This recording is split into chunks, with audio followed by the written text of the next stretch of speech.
Hi, good afternoon, everyone. This is Kevin from the Delaware Department of Education. Your presenter this afternoon is Jack from Stanford. I'm going to let him introduce himself. Hi there. I hope you can hear me well. My name is Jack. I'm with the Stanford University, and I'm really happy to be with all of you here today. I don't know if this is all of us that are here or people will be trickling in, but it's nice to return. Some of you may recall we did a session last year together, and the focus of last year's session my gosh, was trying to identify. Stanford. Oh, hi there. Hi, Beth. I don't know who was talking, but okay. Last year's focus of the session that we had almost a year ago was about the elements of a high quality math program for multilingual learners.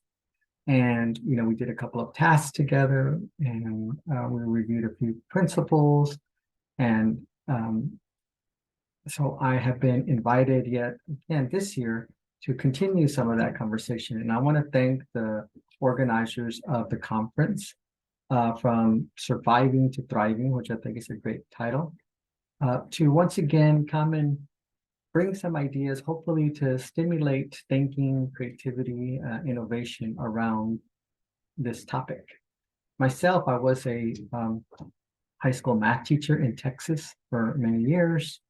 And then I went on to look at teacher learning, teacher professional development, with a special focus on English learners, multilingual learners, and so forth. And so now I'm based in California. I've been here 18 years. And I'd like to share today some of my latest thinking, some research findings that hopefully will serve you well in your state and in the work that you've been engaged in. And I have to say that I've been really impressed by all the work that has been done at the state and local level around mathematics teaching, equity, and the focus on English learners. So it's quite impressive. And so I'm going to try to weave my ideas and my suggestions to you within the conversation that you all are already having. The organizers of the conference shared with me some documents as part of my kind of prepping for this. And so hopefully you'll see some connections between where your state is at and some of the topics that we'll be talking about today.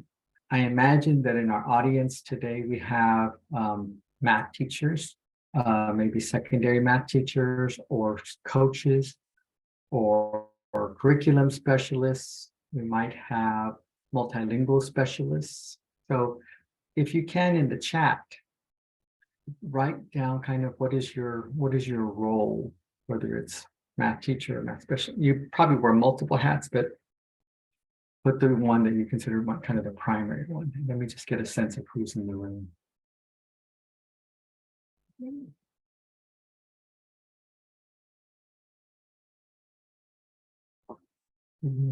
And all of us can look to see if our roles are similar. It's okay, Beth, I just threw a message.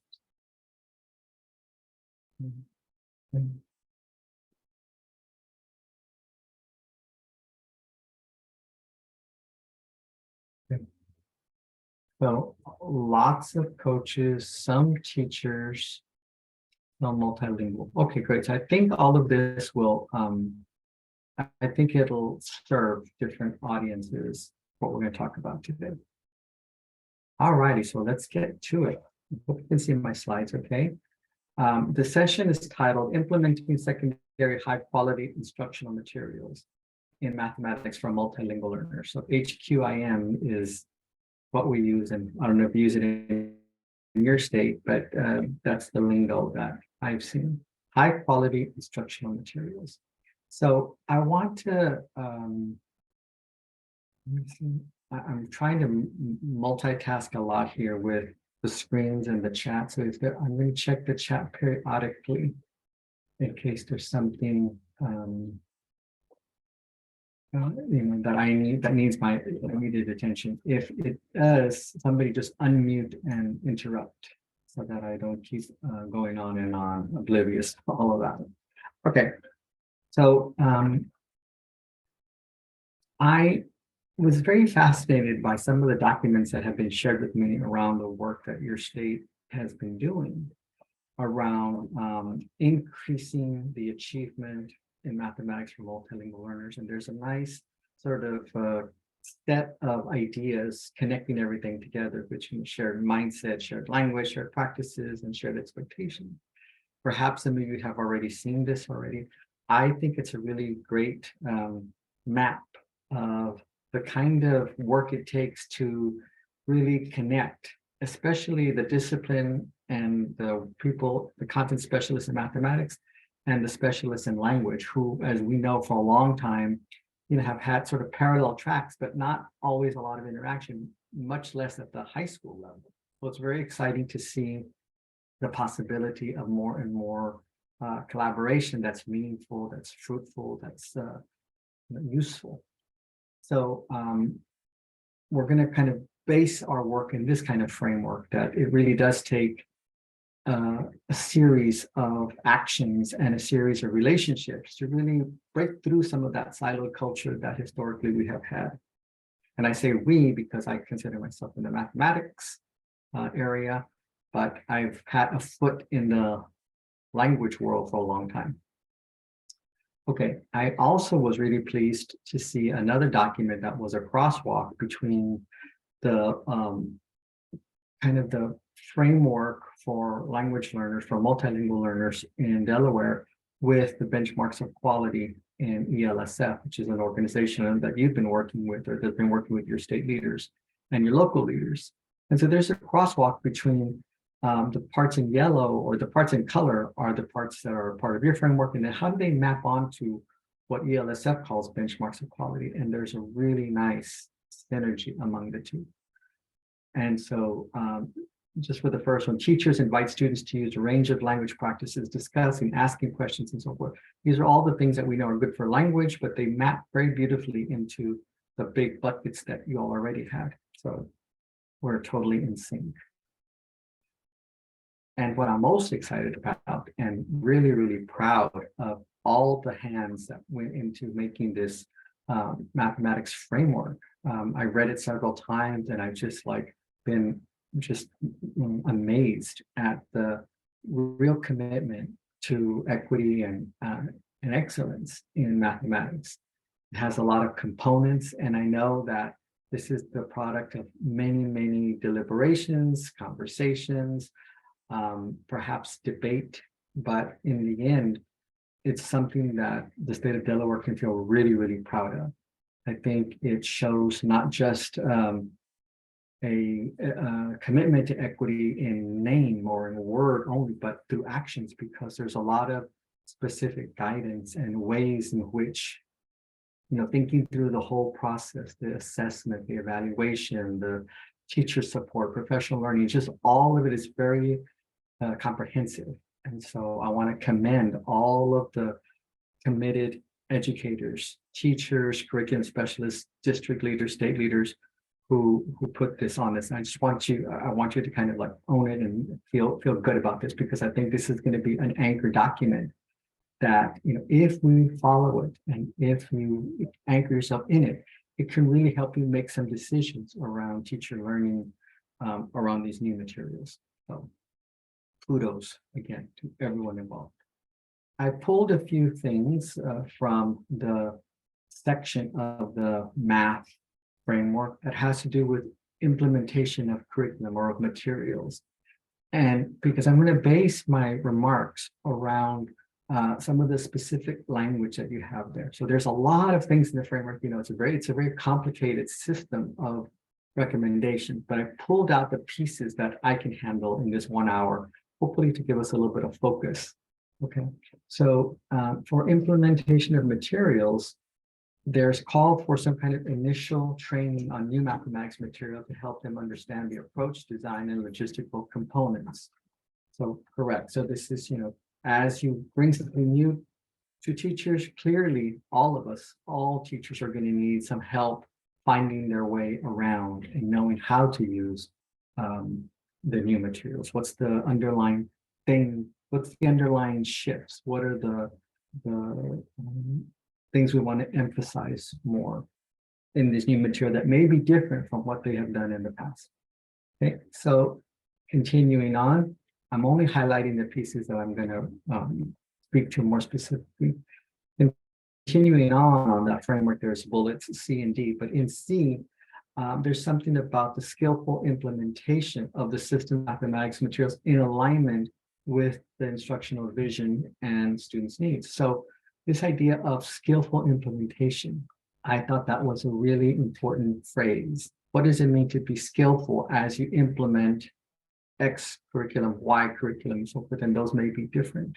So it's trying to understand kind of the anatomy of your curriculum and what does it mean to be skillful in that. Now, I'm going to give one example of a deep dive, deep analysis that we did of one curriculum, just as a case study for you to think about how the process might be useful for you in your context with the curriculum you're working on. And finally, the last bullet that I want to pull from that same section on implementation of materials, it says that curriculum based training needed to use embedded supports and strategies. So this idea of how do you use what's already there? Some of the supports are embedded, meaning they're already part of the core lesson.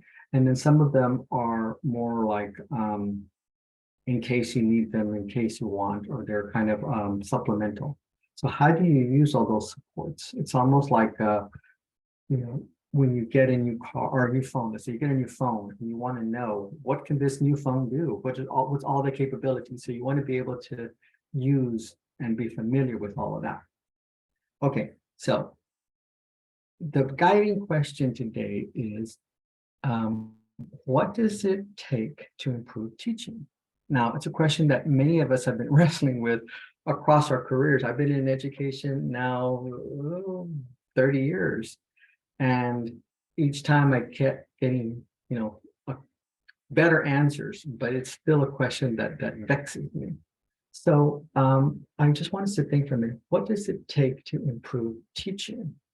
So I'm going to challenge you to, in a sentence, crystallize one idea that you have that's a primary idea. What does it take to improve teaching? And put that in the chat. And let's just kind of see where we're at. If we're using the same language, or what's the variability of our answers. I'll give you a minute to do that. It might be from your perspective as a coach. It might be as a teacher. It might be as a leader. It might be as a multilingual specialist.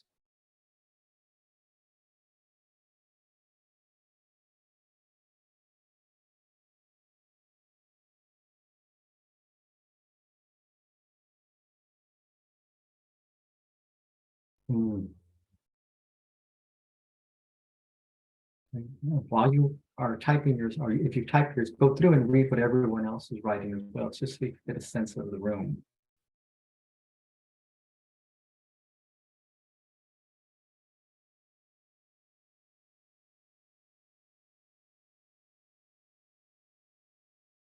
Okay.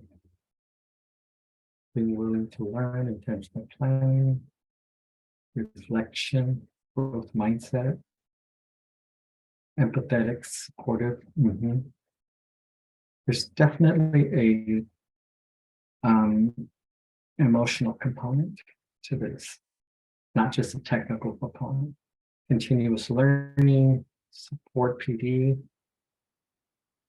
an understanding of the student, the content to be taught, and willingness to evaluate and improve instruction. Yeah. Giving receptive to feedback. I'm gonna like that one as well. The willingness to allow students to make mistakes. Teachers observe mistakes and are then willing to clarify. Teaching students as individuals. Open-minded, being patient, being flexible, taking risks. Beginning where the student is, yeah. And then focusing on wireless, mind-based learning rather than traditional learning. Believing that students are capable. Okay, great. So I want to draw your attention to something here. There's a range of ideas about teachers need knowledge, support, change in beliefs, change in disposition. There's lots of things that go on to this, right? And as those of you that work in the field of human improvement, which is all of us in education, we are in the field of human improvement. We know that it's not just this or that, it's really all of it together, but we can't do all of it at the same time. So, where do we start? And in our case, it's where do we start helping teachers use math curriculum at the secondary level that's especially beneficial for multilingual learners. So that has a lot of nested circles in it. Where do we start there? I want to continue. Thank you for sharing those ideas. I think we are right in sync with each other. Okay, I'll start off with a little story, true story. I in my ever quest to get healthy, I talk to dietitians, I read books, listen to podcasts and so forth. And I want to draw an analogy between what it's like to change habits. And I want us to think about teaching in some ways as a practice of habits. It's things that we do automatically, continually, we do them routinely, sometimes with deep intention, and sometimes they're automatized because we can't make a decision for every single thing we do. We have routines, and that alleviates some of the pressure of having to, think through every single decision. But learning, I want to think about what does it mean to get healthier? Well, some of the suggestions you see, and you'll be well familiar with these, they'll be like, eat healthy, include more vegetables, and control your portions. Okay, well, no one's going to dispute with any of those. Everybody agrees with those, right? We would say, yes, that's true. And in some ways, it's much like the list that we talked about in the chat. These are sort of things that we want to do. They're things that we know they're good for us. They're behaviors that are kind of the desired behaviors. It's kind of like connect to prior knowledge, build on the assets. These are all positive things, and that's important. But what's often missing is the other half of the equation. I'm going to show you what I mean by the other half of the equation, that if we don't attend to, then it's like we don't get much traction. So here's what I mean. We also need to unlearn behaviors. So we need to learn to do new things, and we have to stop doing other things.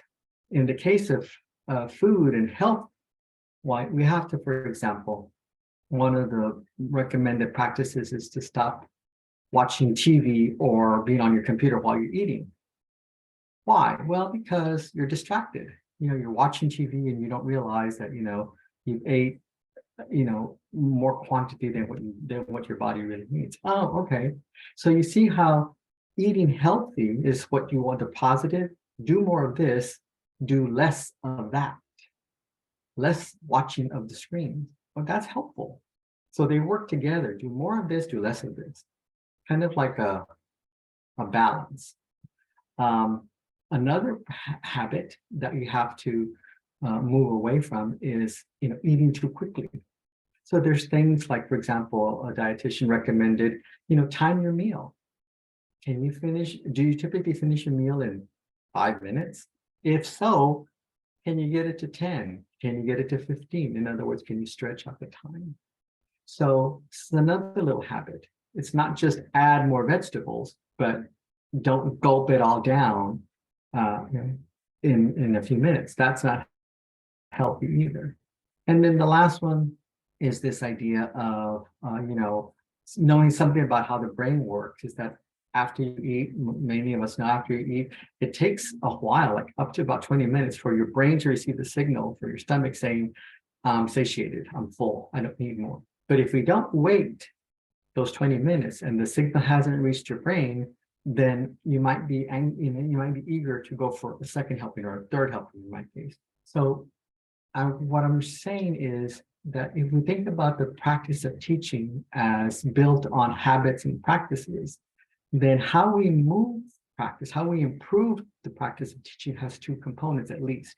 One component is what are the target behaviors we want to see more of, and what do we want to see less of, and these are very practical. So again, go back to your list that we have in the chat, and you'll see that most of the things that we have are kind of framed in the desired behaviors, but not in the other column, which is what do we need to do less of, okay? I hope this is making sense. I've tried to come up with something very practical, something very real, that can help us ground this metaphor of learning and unlearning at the same time. Now, in my own research at Stanford, and in my work with YouCubed, for example, we have lots of teachers and school districts that implement our math mindset approach. And many of them do it with a lot of fervor. They really love Joe Bowler's message and the tasks and all of the ideas about speed and mistakes and so forth. And there's no doubt of their strong commitment. Yet, when we observe in the classroom, when we videotape or we interview and we look at student work and so forth, there's an interesting kind of phenomena that we often see. That is, teachers uptake the new practice. Let's suppose the new practice is an open task. So they'll do an open, rich task with lots of possibilities and multiple solutions and so forth.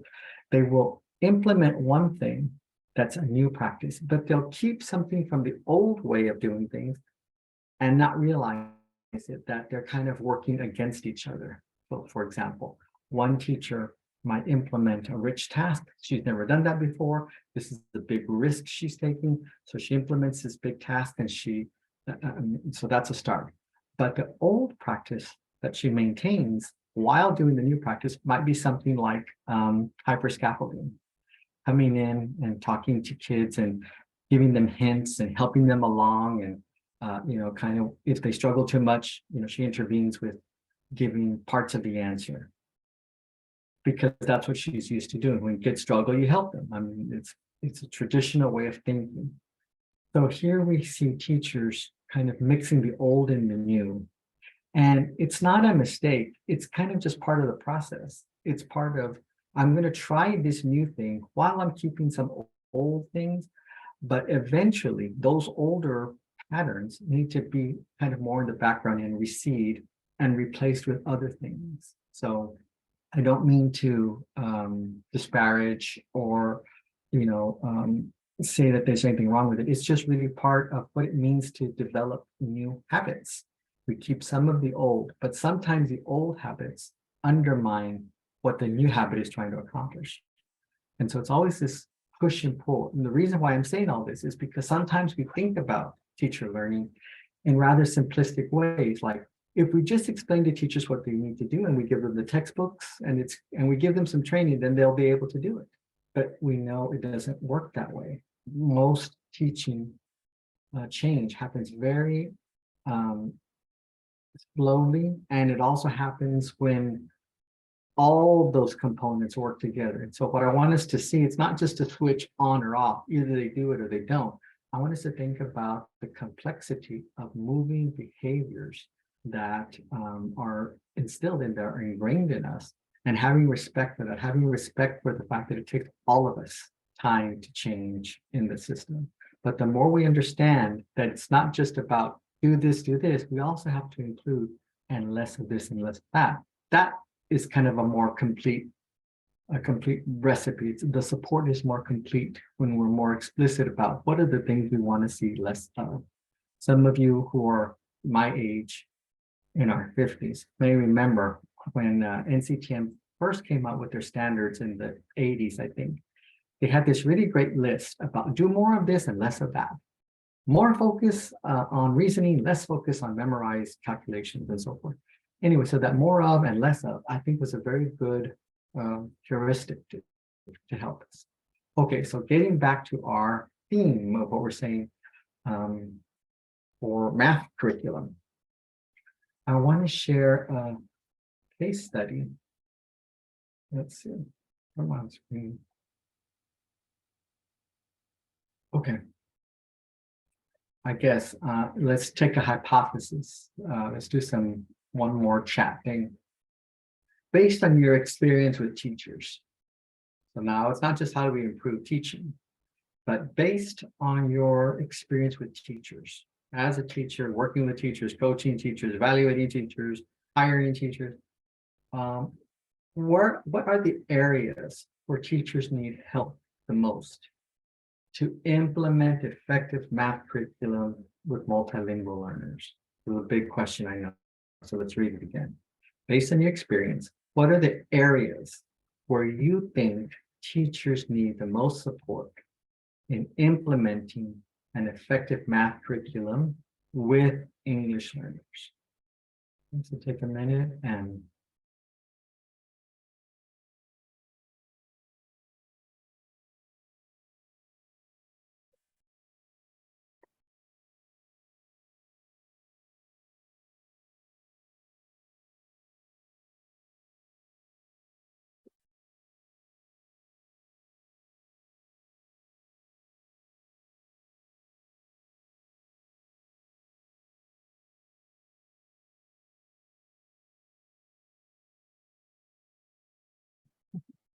some of you are picking up this idea they need to stop doing this. Yeah, I see that. Okay. Love it. Very coachable crowd here.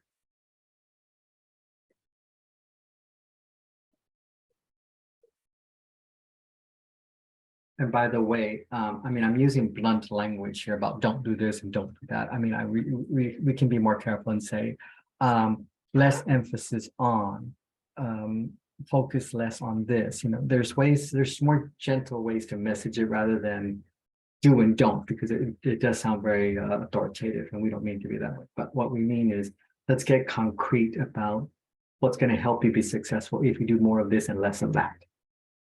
Okay, let's give this a quick read, and I'll let you also read through this.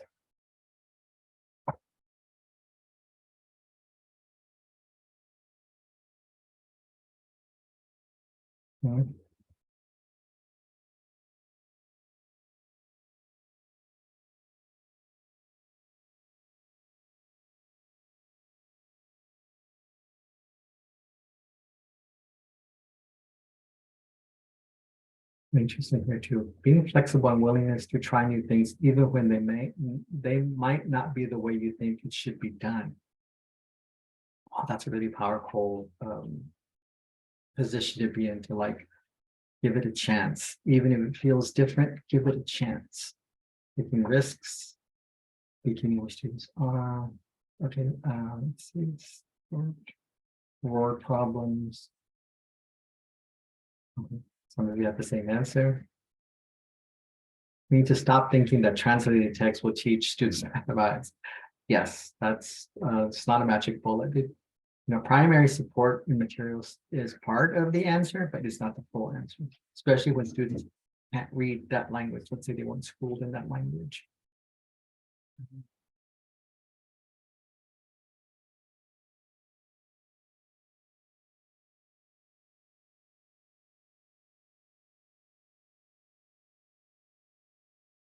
Okay. Comprehensible input, filling in gaps.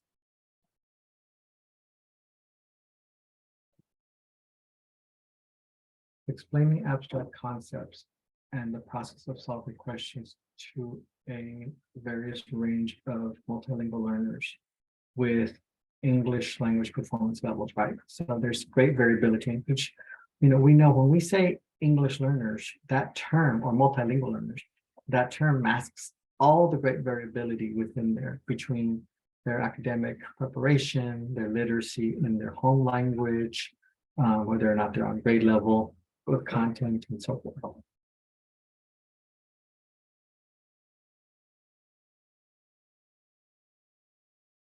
Okay, so thank you for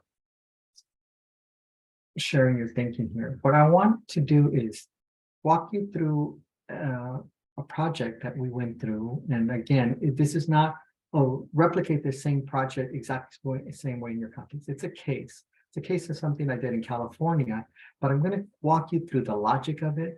And your job is to see what of the logic of what I did in California with the school district, what is useful to you in your context? What can you borrow, adapt, make a shift so that it's more customized for the work that you're doing? I asked this very same question to a school district when I was working with some coaches who were implementing, in this case, illustrative mathematics. So that was their curriculum that they were implementing. And the coaches at the district level wanted to know how could they provide more targeted support, because as they were observing classrooms, they were noticing that teachers were frustrated with the curriculum. They didn't understand it all completely. They had been training, they had been going to training regularly, but it was still kind of like a mismatch or maybe a steeper learning curve than what they envisioned. And it was a small group of coaches. It wasn't like, one coach per teacher. It was like one coach for 20 teachers or something. So they had to really be focused. And so I was brought in to help them think through what should they spend their time on? How best to help teachers, math teachers, implement their curriculum, their math curriculum, so that multilingual learners could succeed, basically. Okay, so I'm going to walk you through the process of what we did. And as I said, your job is to think through, oh, that's an interesting, strategy. Maybe I could use it, or maybe I could adapt it for the working development. Okay, so I asked these coaches the same question that I just asked you, and they came up with a set of ideas much like yours. Okay, so what we did is then we organized them together. We're not going to organize them now, but you can imagine taking all of them together and just kind of grouping them. These kind of go together, those kind of go together, and just sort of clumping them. And then so what are the categories? Then we revisited again. And we kept refining till we got it to kind of a manageable list of which ones we thought were the best bunches that, like, if we could work on these, then we would see higher rate of return in terms of teachers implementing the curriculum and more success.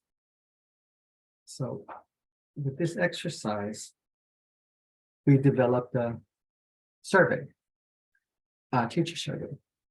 Now, for collection of data, obviously, we could have used a focus group, classroom observations, teacher interviews. We could have analyzed lesson plans. We could have observed classrooms with the protocol. Like, all of those are really good sources of data. In this case, we chose survey because it was the fastest way to do the first sweep.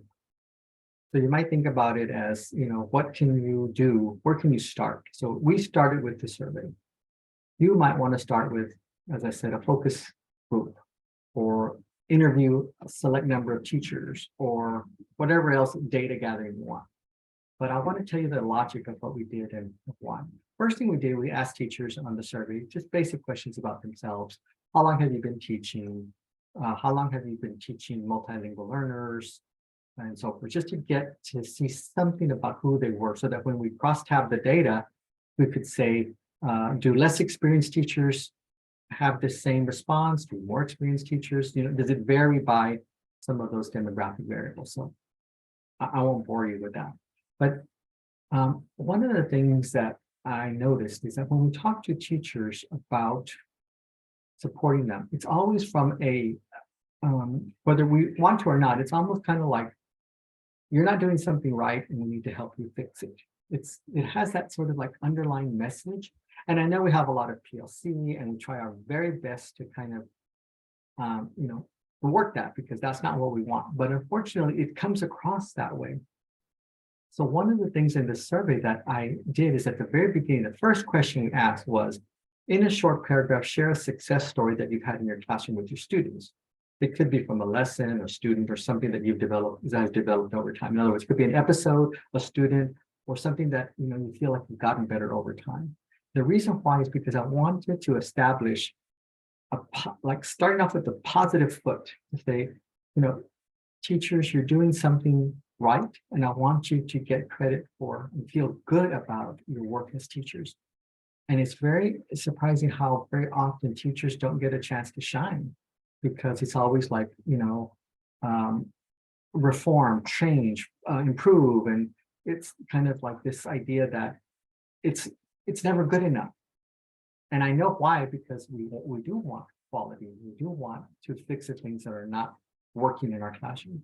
But at the same time, these are human beings who want to feel good about something in their work. And so this is the way we started the survey, was to ask them, tell us something good that's going on, tell us something that you're proud of.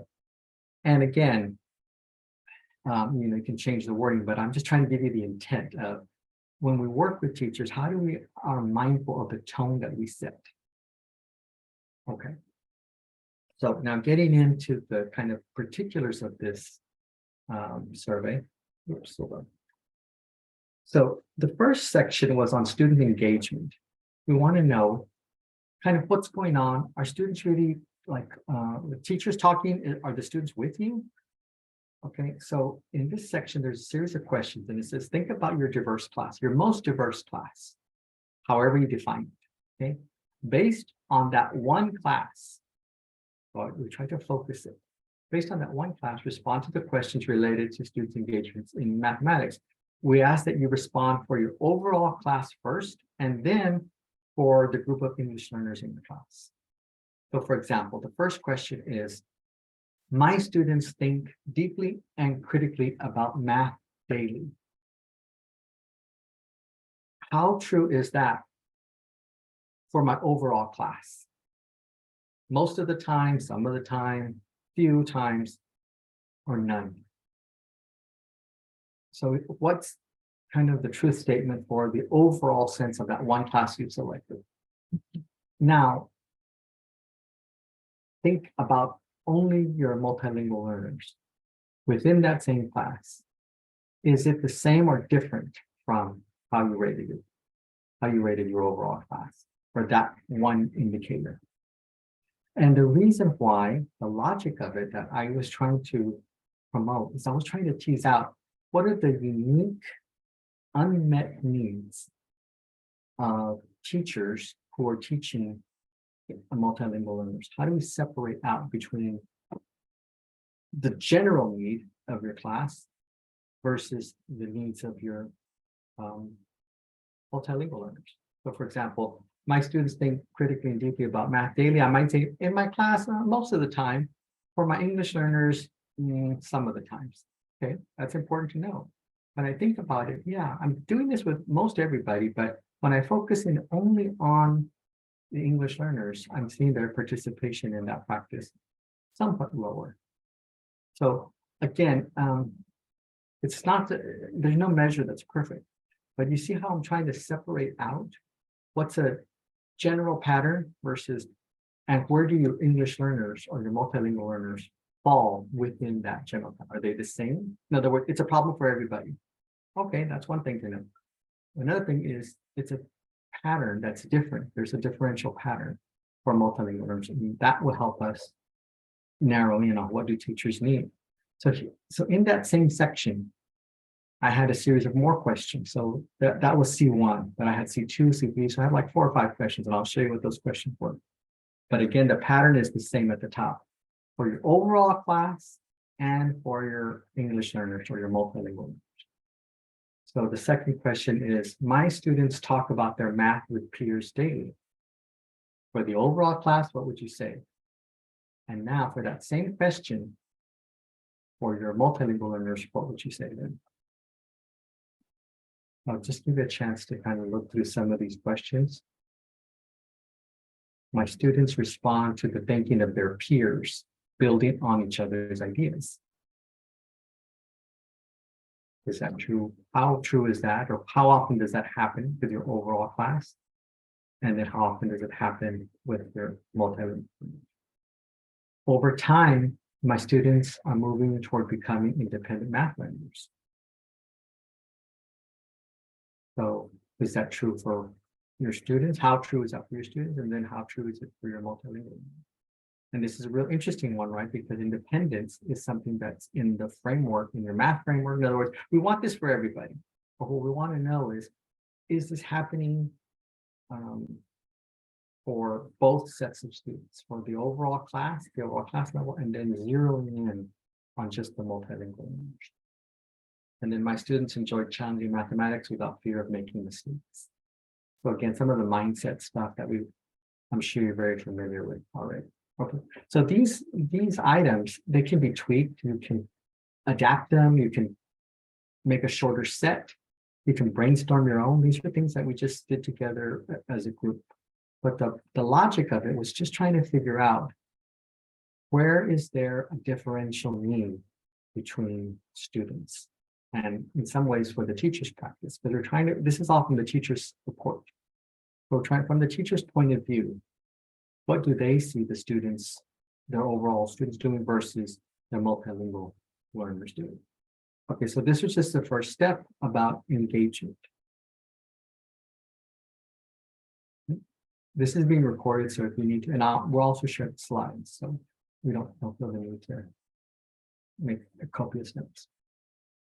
Okay, the next section of our survey was around positioning students as doers and knowers of mathematics.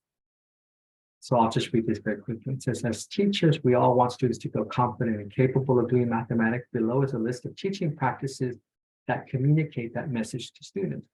Respond to these questions related to the teaching practices. We ask that you respond again to the overall class first, and then to the group of English learners in your class. So this is much the same, but now it's talking about messaging. So the first section, engagement, was about how active are students in the doing. This one is, what kind of messages are you sending to your students, both at the class level and then perhaps at the multilingual learner level? So the first one is, I expect and require students to fully participate in my lessons. And this is really interesting because some teachers had a low score for the multilingual learners, because in their view is like, well, they're still learning the language. I don't want to pressure them. You know, this kind of like, I'm going to let them off the hook. And I know that's not really what they meant, but essentially that's what it is. And so that's a place where we need more conversation, right? About when to do that, how to do that. Is there some assumption that we're making that we can question? Okay, so here's the rest of the questions in that same section about the messaging that we give to students. The first one we've already read. The second one is, I'm able to listen and capture students' ideas. Some teachers said, I can listen to my overall class, but with multilingual learners, it's hard because they don't produce enough language, or I'm having trouble understanding their ideas, and so I can't quite make sense of them all the time. Okay, that's good to know. So you're pinpointing some places where we could provide some support. I'm able to build discussions on students' ideas. This is the teacher talking. Is this true for all students and for multilingual learners? I publicly recognize and value students' thinking and effort, and not simply the right answer. And then I publicly recognize and value students' mistakes, partial understandings, and incomplete solutions. So when we do all these things, we're messaging to the students, both English learners and all the other students, what's important in mathematics. So again, we're just trying to kind of help raise to the level of consciousness the things that teachers might be doing that they do as part of their habit, but when we break it down in this way, they can think more carefully. Is this true for the whole group and the English learners, or is there a difference? Okay.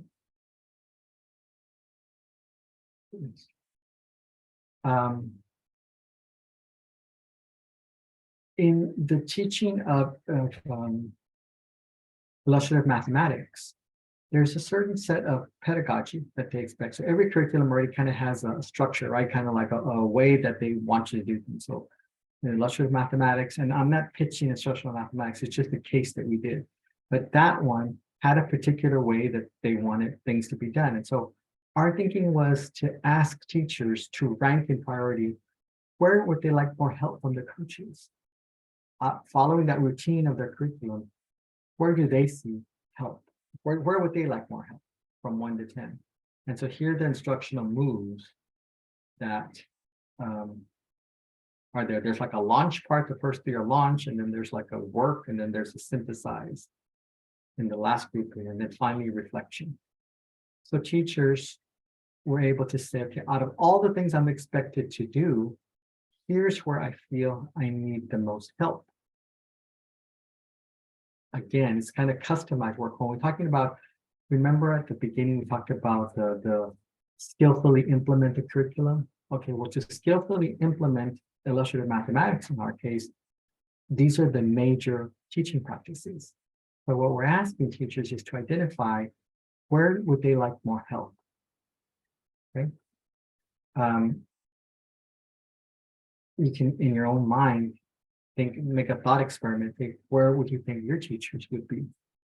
The teachers you coach, or if you're a teacher, where do you think you might need help? Or if you're a multilingual specialist and you're working with a teacher, where do you think that teacher might be? For sure, the pattern we saw in our district was in the synthesize. In other words, that the teachers were getting through the launch. They were, getting students in groups and going, but the kind of like putting it all together and synthesizing and kind of systematizing, they couldn't get to. So then when they started the next day, they were always behind the curve because the next lesson assumed that they had already a synthesis. So it was a very weak point in the implementation, is because they weren't getting to the kind of connecting the dots and helping the students connect the dots. And some teachers kind of misunderstood this part, because some teachers thought it's like, okay, well, I give a little lecture at the end, and then my students understand it. I tell them what the connections are. But of course, we know it's not like that. It's how do you pull the connections? How do you help students make connections, not just telling them? So it's a very complicated practice. I can see why teachers would need help with this. And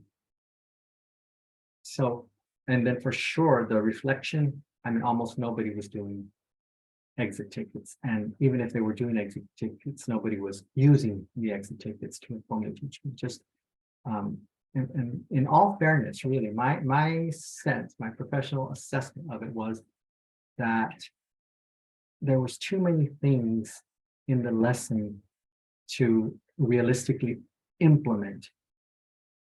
And this is a question for high quality materials, not just illustrative mathematics, but it's sort of like an over-designed phenomenon that we want to be sure we're meeting the needs of exceptional students. We want to be sure we're meeting the needs of multilingual learners. We want to be sure we're meeting the needs and so we start adding and adding and adding and adding and adding.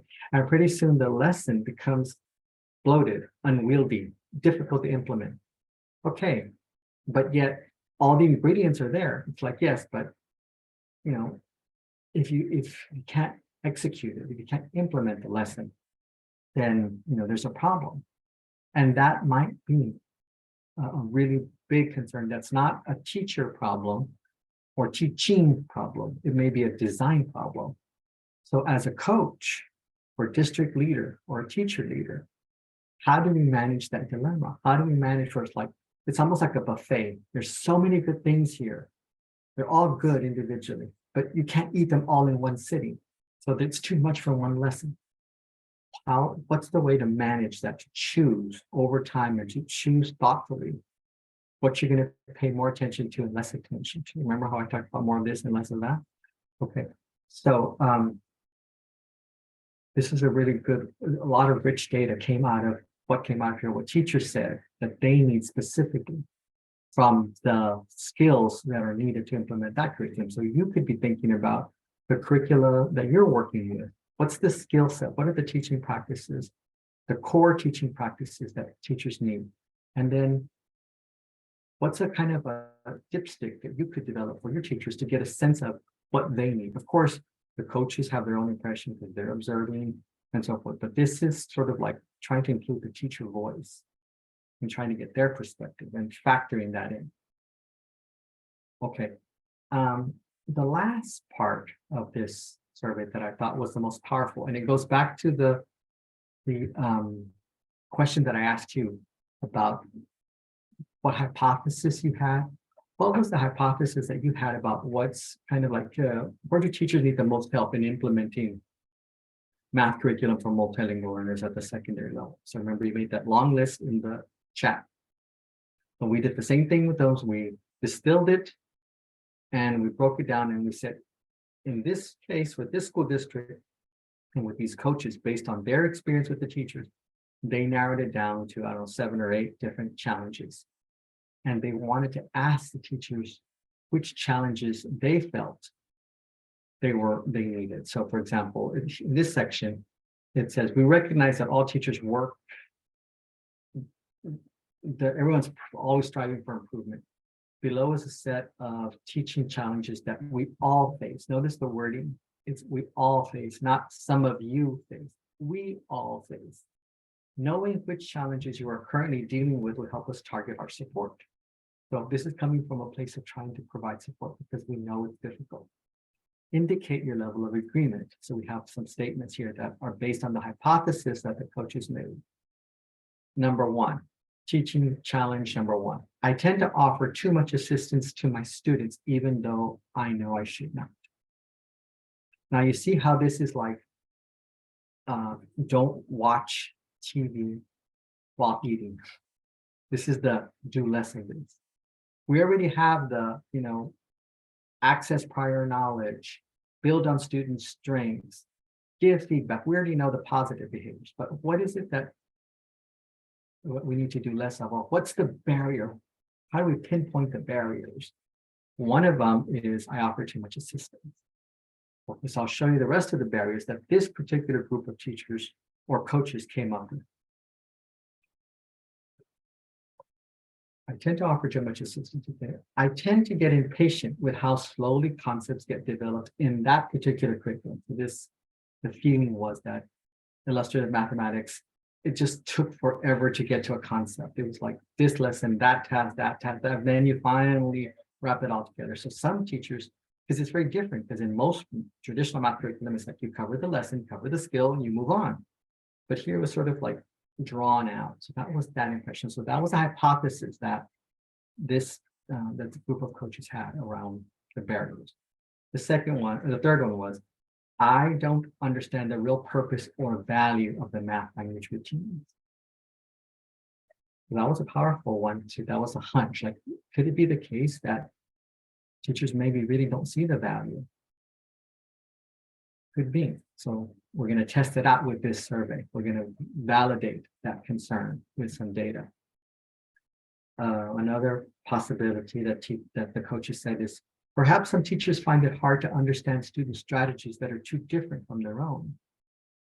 So, like when you have an open-ended task or a task that has multiple solutions, a teacher may feel like, okay, here's how I would do it, and here's how it should be done, and they may not have that flexibility to think about all the other different ways. So it's hard. It's kind of disorienting to say, I don't understand what you mean when students are explaining if it's too different from my own. Could that be what's going on? Some coaches felt like the teachers were kind of messaging the wrong thing by telling students, I know this is hard, almost kind of like making excuses for the math, like, oh, I'm so sorry. I know this task doesn't make sense, or I know it's confusing. I know. And they're doing that probably to help students, but unfortunately, they're also messaging something like, you can't handle challenging material. You can't figure this out. Let me help you. I apologize for that. I don't use the cool down information effectively in my teaching. This is another hypothesis that the coaches had. And then finally, I often ignore teachable moments because I feel pressure to stay on pace with the curriculum. Could that be what's going on? Which of these, are the major barriers for why teachers are having difficulty implementing illustrative mathematics with multilingual learners? With all their students, and they're focusing on multilingual learners.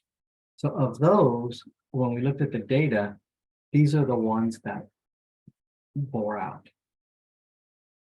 Some of the ones that we thought that didn't have much support, teachers didn't really state those as high priority. Those are in gray. The ones that are in red are the ones where we saw spikes, where teachers were in agreement. I don't understand the real purpose or value of the math language routine. And in fact, the interesting part was there were coaches on our team who said, I agree because I'm one of those people too. I've been seeing the math routines for a long time and I still don't get it. I still don't understand what collect and display is trying to do. So it wasn't just the teachers, it was also the coaches that needed support. And I thought that was really important insight. Again, I find it hard to understand strategies that are different from mine. And then I don't use the cool down. So now what this information yielded was this idea that I'm going to provide coaching support, but not around everything and not generically. I'm going to target it to these 3 priorities. I can do more than that, but I'm going to be sure that this, since it's a pattern, we're going to build a coaching program around this data and kind of customize around this data. But that's the logic that I'm offering to you to think about is how do you collect data around specific curriculum, specific teaching practices with teachers trying to figure out with multilingual learners. It's a lot of filters to try to narrow down. But now that we have those 3, now we can form an action plan. Now we can get more, sort of laser focused. And then the last thing we ask teachers is what kind of support they wanted. This was the last part of the survey, which is thinking about everything you can do in your professional learning. Where do you want to see more support?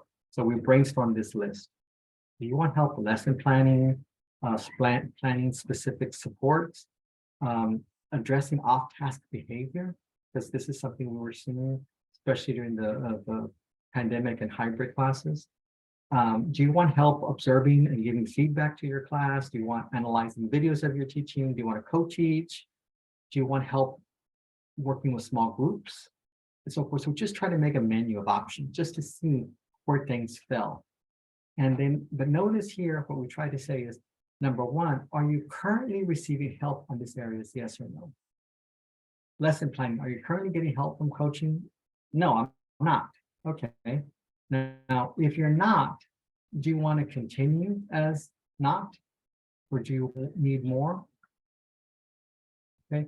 If you are, let's say you're planning for specific MLRs, are you currently receiving first? Yes, I am, but I need more. Or I am, and I need less because we're spending all of our time only on that. I need help with other things.